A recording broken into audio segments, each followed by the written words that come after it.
Hi everyone, thank you so much for the introduction. It is such an honor to be speaking in front of such inspiring leaders, so I really appreciate the opportunity today. I hope at the end of the presentation you're able to take some pieces of information back with you at your practices to help navigate through this next generation coming in. So without further ado, let's get started. My name is Riley. I'm a client service manager at SpineSearch. We are a nationwide recruitment firm specializing in both clinical and administrative staffing. So essentially, we assist with staffing anywhere from front desk receptionist all the way through surgeon, helping out with physical therapists, x-ray techs, nurses, billers, surgeons, APPs, anything that's staffed on your payroll, we can assist with. And our goal is to be that one-stop shop. So with that being said, on a day-to-day basis, we're speaking with hundreds and hundreds of candidates looking for so many different types of positions. And we've noticed different types of patterns and trends and just a shift of what people are looking for when it comes to finding positions nowadays. And a lot of this happens to be within Gen Z coming into the workforce.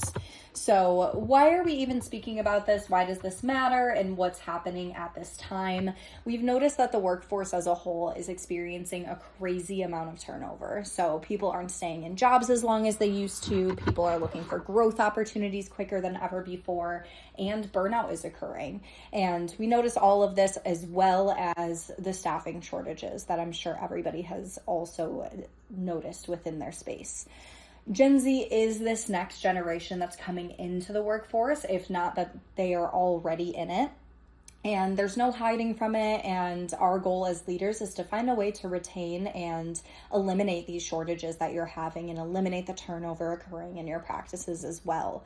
It's not necessarily all a generational change. We have noticed as a whole it is also a societal change. There's so many different types of technology involvements and efficiencies within the systems, and AI has gotten all of our minds completely boggled in that way. So if you're not adapting to this new system and to these new efficiencies within the industry, you're going to lose out on talent to other competitors, whether it is on the employee side or even the patient side. So being able to keep up, maintain your relevancy, and stay efficient is going to be the main priority in this way. So who is Gen Z? Who are we speaking with? These are anybody born within the years of 1997 to 2012. So anybody turning 29 years old and anybody turning 14. So we haven't quite gotten to the point of the younger part of the generation, but with looking at these years, we need to look at what has occurred during these years as well. So obviously on the older side of it, those people have experienced 9/11 at a very young age. There's COVID that has happened within the most recent years. The iPad was invented, I believe it was like 2010. So many different advancements, so many different events that were occurring throughout these times. And think about how the world has changed since then too. That's why they're so technology driven. The older side of this generation, they evolved with technology. So they didn't have the iPads and the iPhones and social media as much when they were young. They didn't grow up on it. They were introduced to this a little bit more as they were into school. They were able to adapt and learn in it. Whereas the younger side of the generation, you'll notice a little bit of differences within Gen Z as a whole too, just considering the fact that people born in 2012 had the introduction of the iPhone and the social media aspect and the smartphones immediately when they were introduced to the world. So there's going to be such a spectrum between Gen Z as a whole because they're the people that were immediately introduced to this technology, and then the other side of it where they were able to learn and adapt as they got to move on. So before the workforce, they were already in tune with technology, whereas other generations, you guys were all introduced to it while you were already in the workforce. So it's harder to adapt when you know something so well on the manual side, especially. But these are your APPs, your techs, your administrators, your receptionists, and soon to be physicians as well. They're not quite there yet. They're just getting into residency, so more to come especially. But they're going to value transparency. They're going to value purpose for what they do, and then the development of their growth trajectory. They're evaluating you before even applying to positions, and that's going to come into play as well with the social media, which we're going to touch on.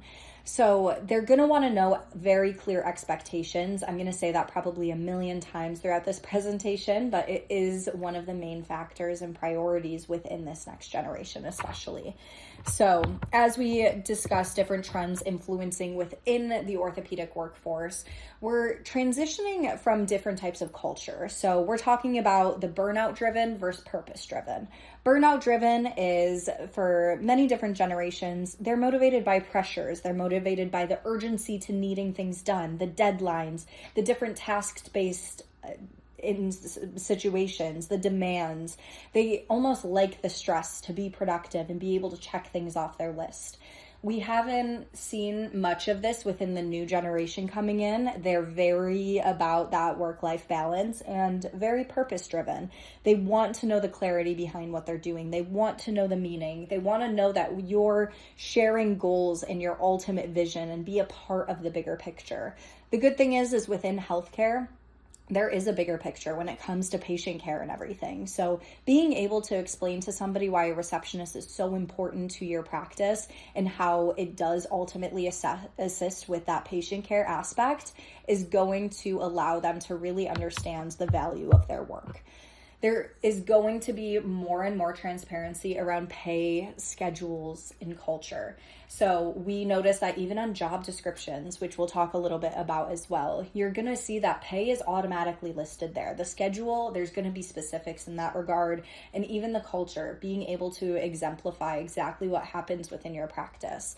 Obviously, nobody's going to put any negatives on their job descriptions by any means, but that's going to be a big priority when people are looking for positions. They're going to want to know how everybody feels at the practice and if they can call you a family or if they're just coming to work being miserable all day. So there's going to be a lot of different transparencies that we've been seeing within these trends. And even on certain platforms, we've noticed with Indeed, Doximity, and at sometimes LinkedIn, for certain states, there are actually laws that were passed within the last couple of years since COVID that you're required to put salary expectations on your job description. So all of these things we've been noticing change, and that's with society, and which is why this new generation is so prioritizing with this. The employer reviews on your websites, on social media, on TikTok, on Instagram, this is what people are going to be looking at before even considering applying to your practice. So do you have a good reputation? And be careful about these things. There's so many people willing to put their word out there on their experience, whether it was good or bad. Making sure that you're encouraging surveys at the end if people have had good experiences. It's so difficult to stay up to date with social media and having that following, but this next generation is huge in social media. They have such a large following, and one bad thing that's going to happen, they're going to blast it out to the internet. So making sure you're maintaining your reputation and having positive feedback out there, because that's what they're going to be looking at beforehand. These modern practices that are staying up to date with all of this, not only with the transparency, but also making sure that they're emphasizing culture, that work-life balance, and everything of the sort, those are the practices that are going to be attracting this new top talent. So again, maintain your relevancy within this industry. We're transitioning into these myths that we've noticed with Gen Z as a whole. So I'm sure everybody has had their own experiences with Gen Z, either good or bad, has had their opinions. So some of these myths that we notice, they don't want to work. So it's not necessarily that they don't want to work. It's more of the fact that they're going to disengage from very repetitive work or something that is disconnected to the bigger picture. If they feel like they're just being thrown tasks without an understanding of why they're doing it, or just don't understand that this is actually contributing to the bigger picture, they're going to probably be disengaged. They're going to see a couple weeks how that goes, and they're probably going to leave much quicker than ever before. So they're looking for that intentional work. They don't want the busy work. They want something to be transactional. They want to, again, provide that value to what they're doing. They question everything I do. This is another myth that we've noticed within a lot of leaders and management styles. It's not necessarily that they're questioning things because they're too lazy to do it necessarily. It's more of they're pushing for context. So they're not challenging your authority or anything like that. They are not going to be motivated by the just do it this way. And I don't have time to explain. This is just how we do it. Can you please just get this done? They're not going to be motivated by that. They kind of need a little bit of hand-holding in that way. And I know as leaders, you don't necessarily have the time to do that. So making sure that as people are coming in, assign somebody to be able to do this, to be able to explain step by step what the expectations are and how it does contribute to the bigger picture. Another myth, they're impossible to manage. This next generation is also going to be looking for a mentor. So as people sitting in these seats, be that mentor that this next generation is going to look up to. They're eventually going to be sitting in the seats just like you, and be the person that they remember, that their first position getting into healthcare, you're the reason that they're here today, and that they wanted to grow and they wanted somebody to invest in them. They want to understand that you're willing to give them feedback, good and bad. You want to develop their skills, and you're invested in their progress to be able to grow. They're disloyal. Know their priorities when it comes to this. So obviously the disloyalty comes from the fact that we do notice a lot of turnover. People are job hopping. They're changing jobs every 1 to 2 years, and it doesn't look good on a resume. And that's a big thing on us as well. We do notice that as a little bit of a red flag, which is why we decide to dive deeper and deeper in those questions. But the disloyalty comes off because of that turnover, and being able to understand from the jump of the interview process, understand what they're looking for. Is it pay? Is it growth? Is it culture? Is it and also developing, if growth, what that means to that person. We notice that growth can mean a total of 4 different things. So growth can either mean that they want a pay increase eventually. Growth can mean that they want additional tasks added to their plate. Growth can mean that they want a leadership position in the same sort of department, or growth could mean that they want a complete different position to be able to jump and have a whole different perspective of different things in the practice. So understanding what their priorities are from the start can assist you with retaining them. So that can be from the interview process. If somebody comes in and they're like, I want to be able to grow financially and continue to build my career, if this is a position that you don't see that growth for, be transparent about it. Be honest, because if not, they're going to get a year in and expect that growth, or 2 years in and expect that. And if that's not something you're able to eventually offer, then that's when the turnover occurs. And then you're just on this whole revolving door because you haven't gotten down to the bottom of everything. So lots of things to consider with that. And if we are considering these myths and believing in them as leaders, there's a lot of negatives that occur with this. So starting off, the misalignment from the start of hiring. Again, if you're not transparent from the start, you end up assuming the worst in this generation. You automatically think, well, they don't want to work anyway. You're basically subconsciously designing roles around control and being able to micromanage and being oversight of everything, and not what this generation is necessarily looking for. They do need a little bit of hand holding, but there is such a difference between that micromanaging aspect and that back-to-back feedback. So if that misalignment occurs, obviously it's a whole domino effect where then they start to see how much they can get away with. They start to really disengage. They end up leaving. And now you're again at that whole revolving door. It's also creating generational tension and burnout. It creates that us versus them dynamic. So again, that overcorrection, the micromanaging, this is how you need to do things, kind of allow that flexibility to ultimately get to the same result, but see how they do get there. You'll see these creative minds with this technology-driven generation. They may have a more efficient way to ultimately get to this next result. You see this exhibit hall, there's so many different resources to be used, and sometimes it just takes that new, fresh mind to be able to utilize it in your practice. So definitely take this as something to invest in and figure out how you guys can utilize your biggest strengths within the generations as well, to create a positive out of it all.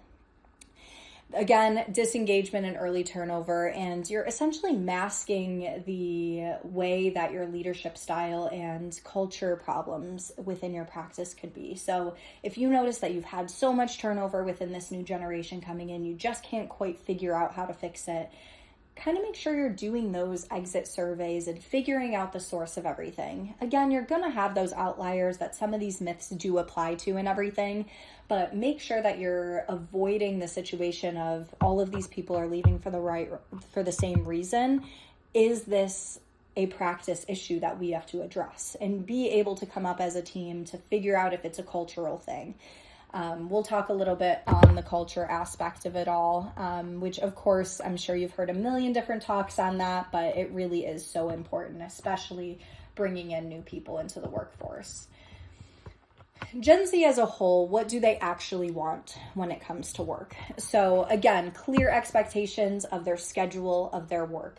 They want to be able to know, are you going to look them in the eyes and say this is a 9-to-5 job? However, on a 90% basis, they are leaving at 5:30. And that's not always the issue. It's what is told to them from the start. They're going to be very clear and vocal when it comes to what they were told from the start of their interview process, and they'll probably bring it up again, whether it's in the job description or what you had told them in the interview. So making sure that everything is laid out on the table to start.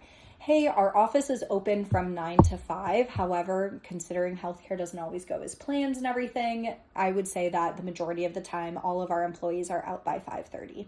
Or be transparent about the call schedule. Don't just say rotating calls. Say, we have 4 APPs. We rotate on a weekly basis on every Saturday, Sunday. You're going to be on call probably once a month. Being transparent about that is going to lay everything out on the table so that nothing is different from what they were initially told. And obviously there's certain things that happen. If an APP ends up leaving, now you're on a rotating basis with 3 APPs, and that needs to be something that everyone's able to adjust to. But making sure that you're just very trusting from the start, you're explaining all of this, those are going to be when there isn't really an issue if there are changes happening, because you've always been honest with everybody. The job description, we even notice within our industry as well, everyone's asking for a job description. They want to know the execs. They want to know everything in writing. So make sure when you're thinking about your policies, when you're thinking about your job descriptions, break it down as best as you can. Not everything is going to be able to be so specific, especially in this particular workforce, but try to be as clear as possible and lay everything out on the table for them. They're looking for clear growth paths. They want to know where the expectations are within the next 1 year to 2 years to 4 years. And again, people are looking for growth quicker than ever before, but understanding what growth means to everybody. If it just has to do with salary, but they're completely okay with just adding a couple additional tasks to their work plate, that's a whole thing that may be very feasible to your practice. But if they're looking to get into a whole different leadership role that somebody has been in for 15 years and they're not going anywhere, maybe be honest from the start of this may not be an option. You never know, but I just want to lay this out there that this could potentially be the next step for you. So lots of things to consider with that, but just be transparent with everybody, especially in these administrative positions. There's so many different paths that things can take you, and some people consider growth in so many different aspects. Just don't make any vague promises. Don't say that this is the next step in the career, and being transparent about that from the start. They're looking for this purpose, process, and payout. So the purpose, why do we do this? What is the bigger picture of it? What is the process to getting to that result? And how can I get there? And then the payout is the bigger picture, the big result. So again, in terms of what their day-to-day entails, they want to know how to get there. They want to know the purpose behind it all, and they want to know what the payout is in that way. Again, it's that transactional, and that's kind of transitioning into everything being intentional. So when we're talking about flexibility, this is a big thing as well that I think as leaders, we think that we need to change everything and nothing is the way that it ever was. As a society, policies and procedures do have to change throughout time, but flexibility lies within the policies that you already have. So it doesn't mean that you're giving somebody unlimited PTO while everybody else in your practice has 2 weeks of PTO. It means that there's predictable scheduling with advance notice. Obviously, again, not everything goes as planned. There's going to be some last minute changes, but try to avoid those at all costs if it is something that's occurring. You're never going to be compromising any type of patient access as well as coverage. So I know it's very difficult. This next generation is very easy to call off, is what we've noticed. And that's a big challenge. And obviously with that, you can't necessarily say to people all the time, no, you can't call off because we're not covered. And then it leaves the whole practice out for the day, essentially. So be transparent from the start, making sure that there's those guidelines. You need to give this amount of notice. If it's a sick day, we need to have some people on call at those times, or whatever that looks like to be feasible for you and your practice. There has to be PTO transparency. I think that nowadays we've always noticed as a red flag that one of the first questions that people ask is about PTO. We've also noticed that that is a very common question now. So we may have to shift our minds to this not necessarily being a red flag. This is just people wanting to plan out their routines, essentially. So they want to know, what does the PTO look like, so that I can figure out, like, if I go on a family vacation every single year, I know exactly that I'm able to make this work. I know people definitely dive into this, and of course it can come off as that red flag and something that you're not willing to be here, you're just caring about the day off, and we're completely on board about that. But we will just be transparent about the fact that this is going to be a very common question with this next generation coming in. They love a work-life balance, and they want to be able to make sure that it doesn't affect things that they've done, whether it's with their families or on their own and their hobbies and whatever it is. They're going to want to know to plan out their routines in that way and have those consistent approval processes as well. So whether they need to give you a certain amount of time's notice beforehand, and then immediately, whether it's approved or denied, being able to give them that throughout that timeline as well. Everything has to stay consistent, just so that it's consistent across the board and nobody can say any different. Flexibility is also how work is structured, not whether work gets done. So we'll talk a little bit about flexible accountability, which essentially means the result has to be the same. The work has to be done. Everything needs to ultimately come to this one solution. However, the process of getting there, if you're able to find an efficient way while still completing all the steps, that's kind of up for discretion in that way. Different people think different ways. And again, if there is a more efficient way that could be done, you might as well let it happen if we can get through things much quicker. So being flexible to that as well. It's not ignoring the coverage. It's not sacrificing any type of performance, and do not be inconsistent with employees. If you're deciding to change your procedures and policies with new people coming in, you need to circle back into to previous employees that you've had and also discuss this with them, because it's going to come back and bite you if you do not. So remain consistent throughout everybody in your practice with that as well. The most common hiring mistakes that we notice is that people are only hiring for skills nowadays. And it's difficult because when you're in the staffing shortage, you don't have necessarily the bandwidth to be able to train somebody. So you want somebody to be able to hit the ground running coming in. You want a PA to come in and already have orthopedic experience and be able to first assist and just kind of figure out how the physician functions. And that's, of course, the dream. I will say, there are a lot of situations, especially with our admin and medical assistant positions, that people are looking for that experience. However, in our business as a whole, within the last 2 years, we've worked with about 20 different practices, and we've suggested with these practices, with lower level entry positions, whether it's administrative or like a medical assistant role, if they work with somebody that's taking their gap year, we've noticed 100% satisfactory within taking somebody that is ready to go to PA school within the next year, ready to go to medical school, but needs to give it 3 years. They 100% of the time are thankful for that placement. And that's only because their drive and their want to continue their education. They want to learn because this is the field they're going to get in, and they want to have those mentors. They want to have those referrals to be able to come back to and everything.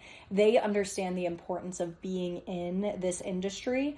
So they're willing to learn regardless of the skills that they've had in the past. They may not have ever stepped foot in a medical office, but they have the same values, which allows them to be able to learn the skills at such a fast pace.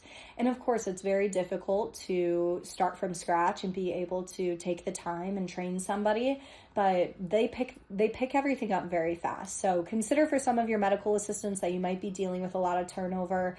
I know it feels like a sacrifice because you're also just committing to them for 2 years, but you want to have a quality 2 years as opposed to chasing somebody down for 2 years that doesn't really want to be there and is very disengaged, and then dealing with turnover on top of them not actually doing their full position to begin with.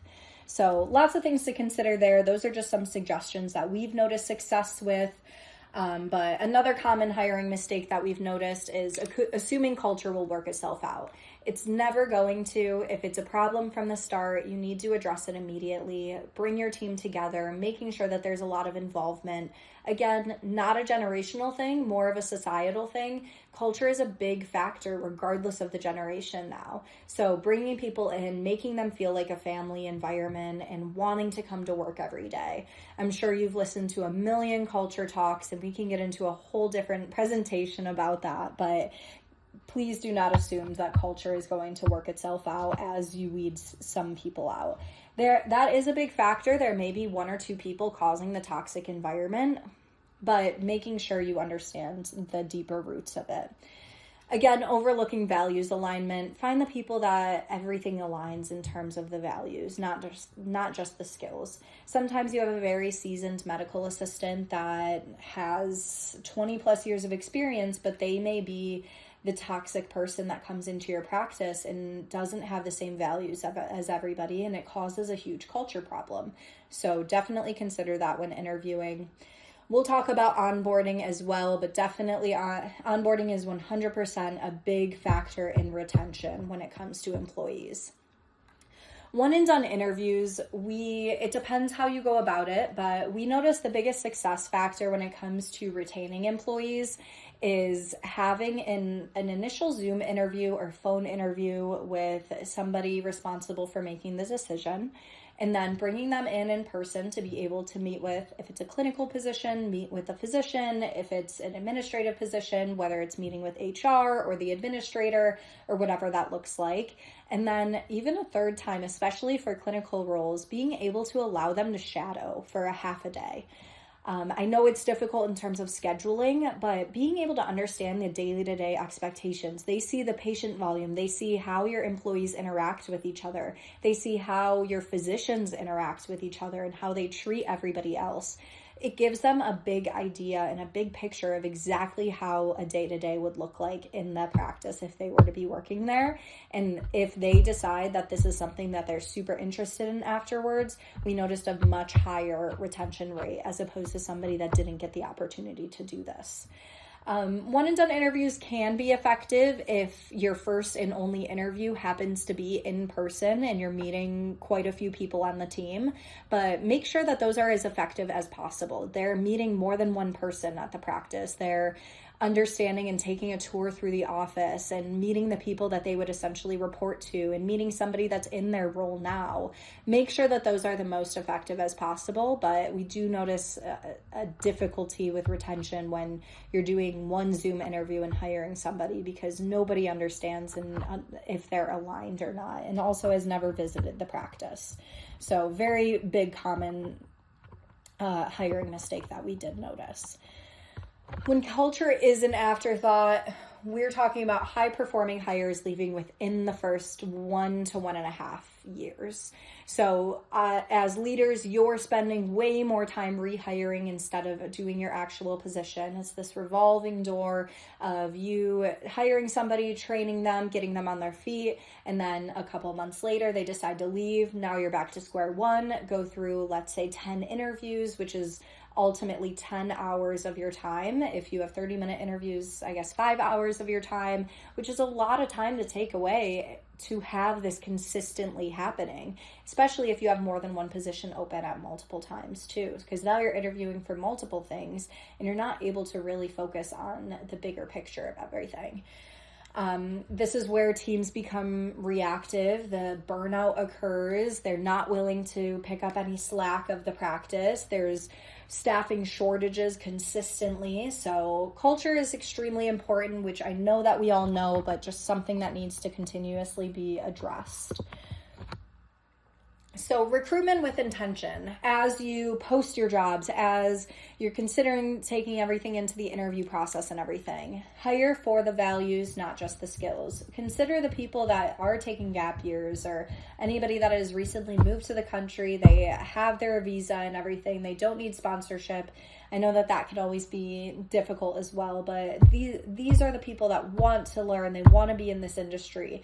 So even if they don't have the experience, don't completely count them out. As long as they have customer service experience and that they are planning to go to school or planning to get their X-ray tech certification or planning to get a master's in healthcare administration or whatever that looks like, their future goals will say a lot about how they think now. Communicate the why behind every role that you have. Why is it important? Why does it support the bigger picture of everything? How are they contributing to the patient care if they're not in a clinical role? And understand how important each and every position is.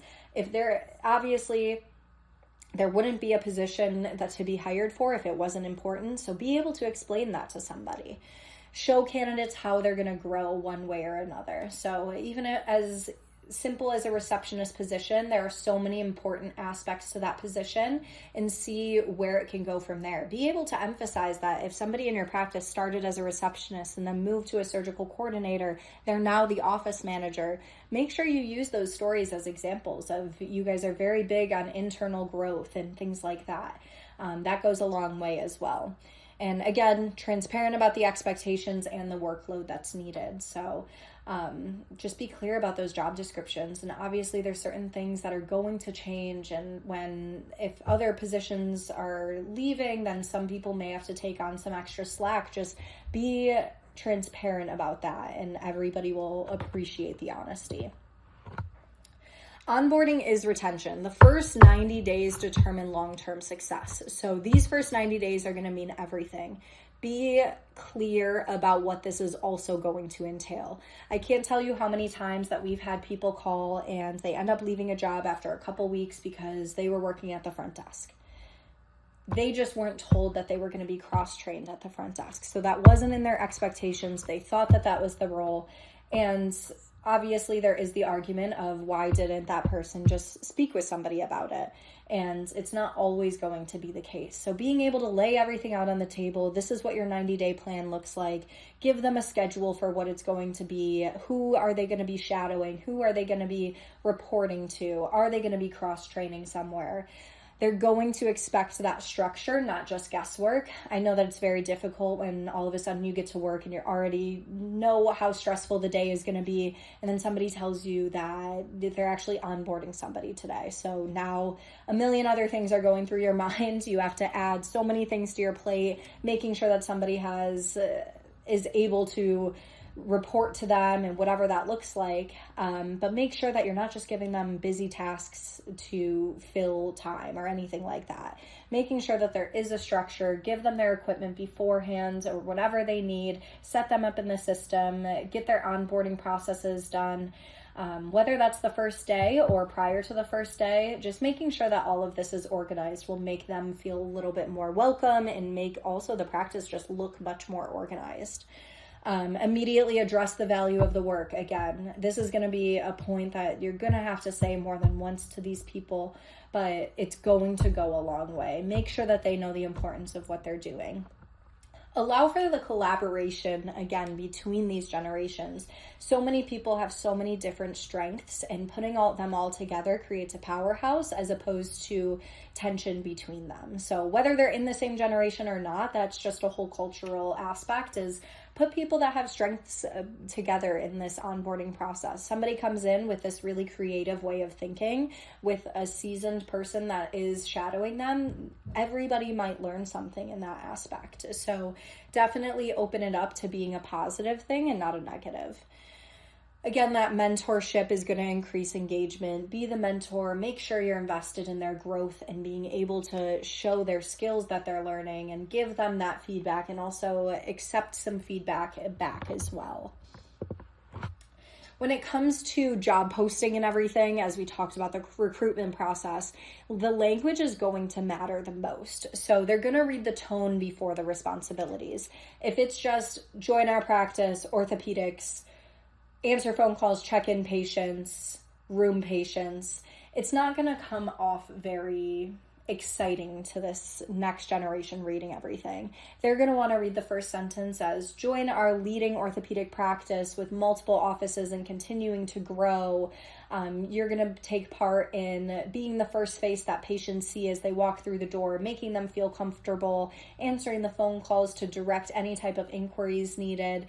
There's so many ways to go about it, and I know it sounds kind of wordy and essentially means the same thing, but at the end of the day, the tone is going to matter within your job posting.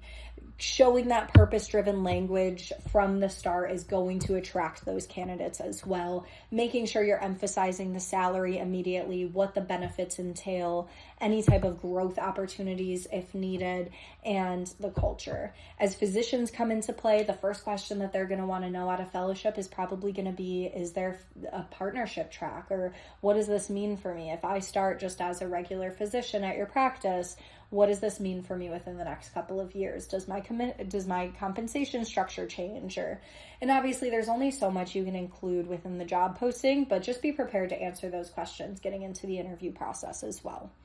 Clarity is going to build trust before day one even happens. So that job posting, make sure it is as clear, as transparent, as detailed as possible with the amount of information, but in a short paragraph in that way. So state as much as you can, making sure that it aligns with everything that somebody would be looking for. And this is going to make a big difference, which is one thing that you can change as simple as tomorrow, going back, reviewing your job descriptions, seeing all of those postings and looking through it for that tone and the relevancy of the position and everything like that.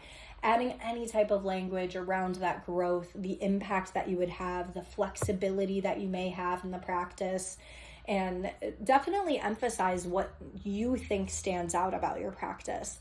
There's so many times that we love to get on the phone with clients and we're like, tell me why this is a great job. And there's so many good aspects that people say, even as simple as you get to drive across this really beautiful bridge during sunrise and sunset every day. There's simple things that you can add that really mean a lot to people and make them wonder, like, that would kind of be awesome to work for. So utilize all of that when you are creating your job postings, and that's something that you can change as early as tomorrow.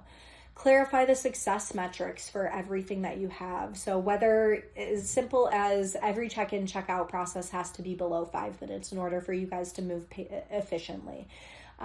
Whether, depending on the patient volume, how do medical assistants have to room patients, and what does success mean? Because that will not only give them the value of their job, that will also give them something to strive for to make sure that they're being successful. It's not just task-based, it's also contributing to the ultimate goal of the practice. The small changes will be equal to those better candidate pools. You're going to have more people apply. You're going to have more resumes to look at, which might be a little bit more work for everybody, but you're looking for quality here. So that's going to be the biggest thing to stay important. The leadership shifts that are driving retention from what we've noticed is moving from the command and control aspect to the coaching and growing. So command and control, those are the strict rules, expecting things without saying anything. And feedback is really only telling somebody what they're doing wrong, and there's never any reassurance in that way. Again, that micromanaging comes into play, that disconnection within the bigger picture, just telling somebody to do something one way and not really any other details. So everything is kind of moving from that to the coaching and growing side, which is providing context behind what they're doing. You're utilizing that guidance and guiding them through the process, whether you have to go over it a couple times or you're able to show somebody else is guiding them through this, and being able to give and receive feedback. Obviously, somebody on their first day of work, you're not going to want to really hear feedback from somebody, but kind of hearing like, oh, what did you think about that? And do you feel like there's anything more effective that we could do? And being open-minded to understand, like, I trust you enough to provide some feedback. And it doesn't necessarily have to be day one, but throughout the onboarding process, throughout those first 90 days, being able to show the trust and transparency within their team and opening up to, do you have any suggestions or ideas? Invest in the development, not just the productivity. Obviously, productivity at the end of the day is great, but making sure that you see that these people are developing new skills and you can utilize that as a practice with, now you're able to do this, you could probably also do this task. And that could help everybody out, because maybe now you can eliminate a position that you thought you were hiring for when this person could actually do these tasks. And as well as purpose-driven leadership. Again, there's a purpose to everything. You need to make sure you're able to show everybody what it is, and also not just demanding. So being able to show that flexible accountability, giving them the open-mindedness of doing things a certain way, but creating the ultimate same result at the end. And again, like I mentioned quite a few times, it's not just about the generations, it's also about society as a whole shifting. So it's about the efficient work design. It's about the systems that were built so long ago that just need some updating. There just needs to be a bit of updating within policies and procedures. There's so many different aspects that are priorities to people nowadays, not just within the generation, but within society as a whole. We've noticed within millennials as well as Gen Z, work-life balance is going to be a big thing. They're going to be very emphasizing on mental health and their PTO time, and as well as just being able to not burn out in their job as well, wanting to come to work and not be miserable and things like that. So Gen Z isn't necessarily creating cracks. They're just exposing some of the things that may need to be adjusted within the practice. And again, there's always going to be outliers. There's going to be people that don't fall into these categories, and some people don't want to work, and there are going to be those outliers. However, it's not a whole generational thing. There's just certain things that have occurred within society and technology and all the efficiencies that have happened. So definitely consider that and take that into play. It's very challenging to remain in the orthopedic market right now, and it's competitive. So stay as competitive as possible and adapt to whether it's new systems. Take a look at your resources in the exhibit hall and see where you can be the most efficient. AI is going so wild and so beyond my mind in certain things, but take the time to discuss some of these things and see where you can be most efficient within your practices. Final takeaways that we'll briefly go over: your future workforce is here. So Gen Z is going to be here within 2030. It'll take up about 30% of the job market as a whole, which is essentially 50 million jobs worldwide. So lots of things that aren't necessarily what everybody may want or whatever that looks like. But again, there's no hiding. This is what it's going to look like. So invest in these new people coming into your workforce, because they're going to be sitting in the seats just like you. And the old playbook won't necessarily help retain them in your practices. So adjusting, having that flexibility within your policies and discussing what is feasible to your practice. It's an opportunity to evolve. It's not a threat saying you need to adjust to people not wanting to work or anything like that. It's just evolving and being able to update everything and attracting the best talent towards you, as well as Gen Z patients. High clarity is going to equal high performance for this generation as well. So be clear, have those clear expectations, the transparency within pay and schedules and work and everything, and there will be high performance involved. So that's all that I have for you today. Happy to answer any questions as needed, and I'm sure people have, again, experiences. I'd love to hear those as well, but I'm available until the end.